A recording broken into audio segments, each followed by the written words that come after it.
Now, once you understand, okay, you can use data to build a list. You can, use this contact info to reach out to those owners. Awesome. And you've got demographic information to really know who this person is as you reach out to them. Fantastic. Well, the property itself, you want to do a little bit of digging as you get in touch with them, right? You want to get to know, again, what's the situation with this property as well.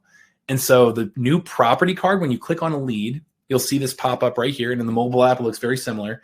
You see this pop up right here. This is what we call the property card.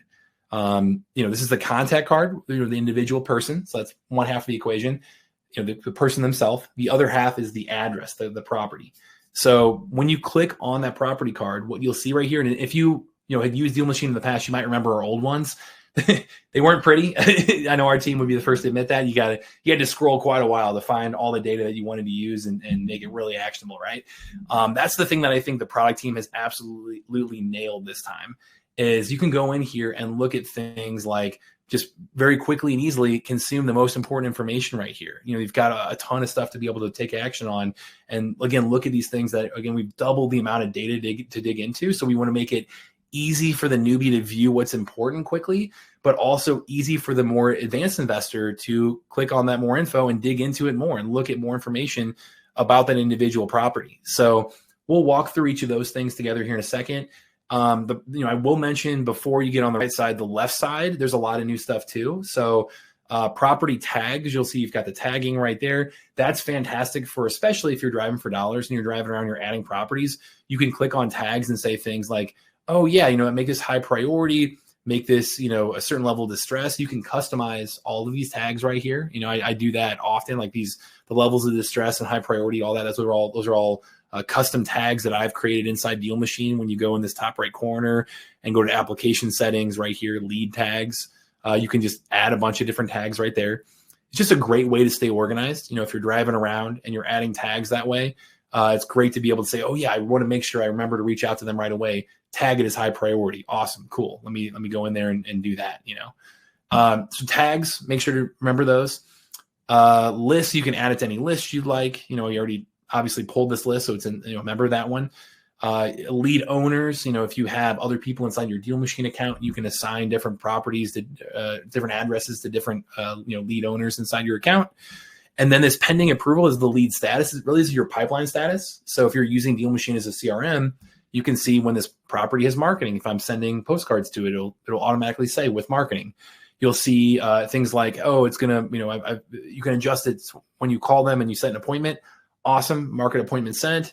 If you send an offer, if you're following up, if you have it under contract, you've got really kind of these different pipeline stages of, going from a lead to a qualified lead to, somebody who has a contract to a closed deal. That entire pipeline you can really easily manage through these lead statuses right here. So on the left side, we make it really easy to access those. You'll notice the property tags as well. And again, awesome questions in the chat. Love to see this from people here. I'll make sure to go through this at the end as well, guys. So, the property tags right here, you've got things like off-market, cash buyer, senior owner, just things to really kind of initially glance at, especially, for the newer investor to really understand, who this is, what the situation is, what the important pieces of information to call out about the property right away. Those property tags are super, super helpful there. Estimated value, you'll see that range right here. This is something, again, it can be really just, it's based on a variety of factors through an AI-powered algorithm. So it's a range. Don't take it as gospel. I will say click on it and look at the confidence score. That's a pretty high confidence score. That looks pretty good. So that's great to have that at your disposal. You can see kind of like a little bit of a range here, but it's an estimated value of that property. Something to be aware of, and that's helpful. But again, you want to make sure to dig into that information. And we've got things like comps to be able to tap into to make it even more, exact for you, right? So that left side, that's all super, super helpful. Really great stuff to tap into. Now the right side right here, let me dig into some other properties that are newer right here. Awesome.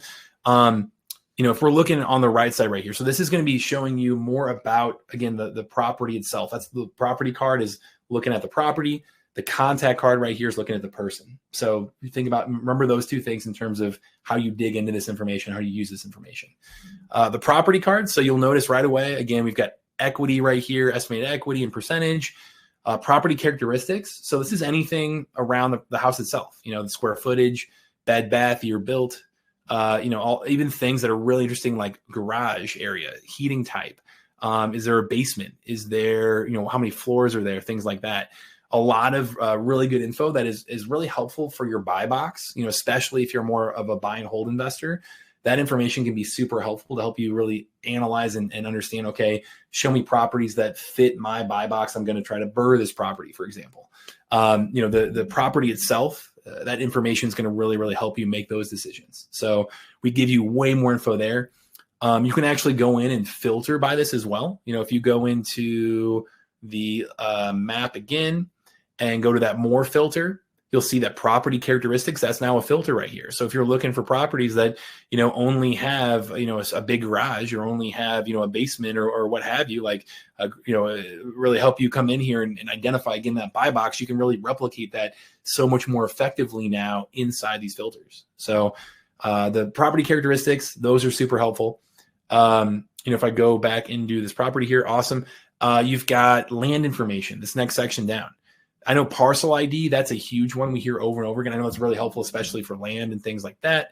Here you go. It identifies a specific parcel of land for tax and legal purposes. You'll notice we've got these tooltips that I'm just hovering over as well. If you're on desktop, those are super helpful to really help you define what are all these data points? What does this mean? That kind of thing. Zoning, that's a big one. If you're familiar with your zoning in your area, I know that's one our product team hears all the time. And all this info is from the county. All this stuff is from the county. So you're getting great information that you can come in and, again, dig into that as well. So the land information, I know that's something, especially for the people who are obviously doing more like vacant land and things like that, super helpful for those folks. Tax information, so you can look here and see tax delinquencies. It updates yearly. So, again, it's from the county. You'll see when the last assessment year was, when, what tax year it was for, and really help you identify those tax delinquent properties as well. I know that's a timely thing to be looking at for people, right? As you go through that tax information, know that you can also, I would recommend really all this stuff, looking at the sale history to kind of pair up the individual contact, the mailing address, and the sale history, just to make sure all of that's aligned, so to see, okay, bought this property, the mailing address fits him, the owner fits him. Awesome. This highly confident that this is, that person. You'll even see things like if it's in a trust now, when that was transferred to the trust, all that type of information is super helpful with that sale history, that transaction history right there. Finally, rehab repair data, that's great from a standpoint of really coming in and looking at data that helps you think through the property condition. And I know we're pretty unique in this space. We have our own way of going in here and leveraging that. We have property condition on, it's like 7 to 10 factors in there. It's a scale, everything from poor to average to great, all over the place, and coming in there and helping score that, helping also understand the repair cost per square foot in that area. And then, putting those two things together, coming up with an estimated repair cost based on the square footage of that property. So we're doing a lot of that legwork for you. I know we had a few people, Ryan Dawson Kamp comes to mind. He went out there and validated and was like, hey man, this is a poor building condition. And I'm looking at it. You nailed it. This rehab data is pretty good. So, it's pretty cool to be able to provide that for you guys and help you think through, especially, for coming up with that max allowable offer. That repair cost data is super, super helpful. And then finally, HOA info. I know that's one we hear from the Burr folks as well, for the buy and hold people.